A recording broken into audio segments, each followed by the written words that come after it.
Ya, terima kasih Gibran. Setelah IHSG 2 hari berturut-turut ditutup menguat, namun sayangnya tidak untuk hari ini karena IHSG pada hari ini ditutup melemah atau terkoreksi 0,74% ke level 6.645. Dan dari 11 sektor ini ada 4 yang saya fokuskan yang terkoreksi, yaitu ada transportasi dan logistik yang terkoreksi 1,49%, lalu ada properti dan real estate yang terkoreksi 1,52%, lalu ada consumer non-primer yang terkoreksi 1,56%, lalu ada teknologi yang paling terkoreksi 1,77%. Nah, lalu ada beberapa sentimen-sentimen yang membuat IHSG hari ini terkoreksi ke zona merah. Yang pertama ada tekanan dari aksi jual oleh saham-saham teknologi tadi yang paling terkoreksi, seperti saham DCII, saham emiten penyedia layanan data center milik Toto Sugiri ini sempat terkoreksi dalam lebih dari 5%. Namun di penutupan perdagangan DCII mampu menguat dengan memperkecil koreksinya di 1,9% ke harga Rp49.000 per lembar saham. Kalau sebelumnya saja kita ketahui saham DCII ini dalam sepekan ini naik di atas 30%. Jadi wajar saja ya kalau investor melakukan juga aksi profit taking.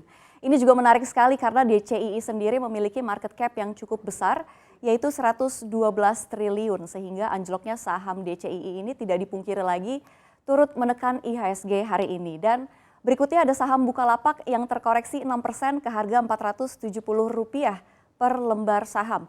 Kemungkinan terjadinya koreksi hari ini karena adanya aksi profit taking oleh investor setelah sebelumnya saham Buka ini sempat mengamuk 17% di perdagangan Selasa kemarin ke posisi Rp493 per sahamnya dengan nilai transaksi 316,37 miliar dan volume perdagangannya mencapai 658,35 juta. Nah, saham Buka sendiri ini memiliki market cap sebesar 49 triliun. Jumlah ini cukup besar untuk mempengaruhi pergerakan pasar hari ini. Dan selanjutnya sentimen terkait larangan ekspor batu bara. Ya, memang nampaknya investor masih memantau pergerakan pasar terkait arah kebijakan larangan ekspor batu bara pemerintah Indonesia. Larangan ekspor yang berlaku selama 1 bulan ini dikhawatirkan memiliki dampak signifikan terhadap industri pertambangan batu bara secara umum. Kalau seperti kita ketahui, aktivitas ekspor batu bara ini kan merupakan penghasil devisa utama bagi Indonesia ya. Artinya volume produksi batu bara nasional yang jumlahnya mencapai 38 juta hingga 40 juta metrik ton per bulan ini secara otomatis akan terganggu juga. Dan pemerintah juga akan kehilangan devisa hasil ekspor batu bara yang nilainya bisa mencapai 3 miliar dolar Amerika Serikat per bulannya. Nah, ini bisa dikatakan kebijakan ini juga memiliki efek domino ya yang tentunya juga akan membebani arus kas produsen batu bara yang berdampak ke kinerja perusahaan-perusahaan batu bara.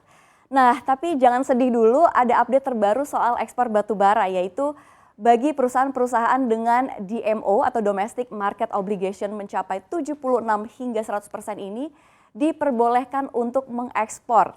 Dan lucunya di tengah ramainya kebijakan larangan ekspor ini justru aturan yang memperbolehkan ekspor tadi justru disampaikan oleh Kepala Dinas ESDM Kaltim, Kristianus Beni, bukan dari Pak Menteri ya, Bapak Arifin Tasrif. Namun tentunya kita masih menantikan seperti apa kebijakan terkait larangan ekspor batu bara ini.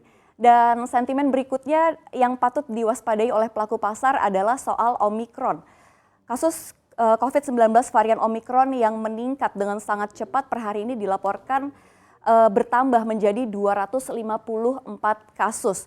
Dengan temuan ratusan kasus Omikron ini dikhawatirkan akan terjadi gelombang ketiga. Dan hal ini perlu diwaspadai oleh sejumlah pihak, termasuk para pelaku pasar lantaran adanya kebijakan-kebijakan baru yang nantinya dikeluarkan oleh pemerintah kalau saja benar terjadi lonjakan kasus yang signifikan.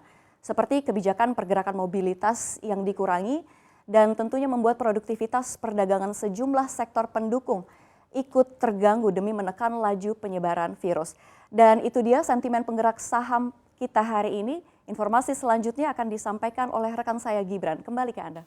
Untuk informasi lebih lengkap dan berita terkait, klik link di deskripsi.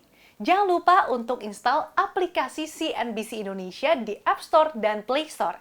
Jangan lupa untuk subscribe ya.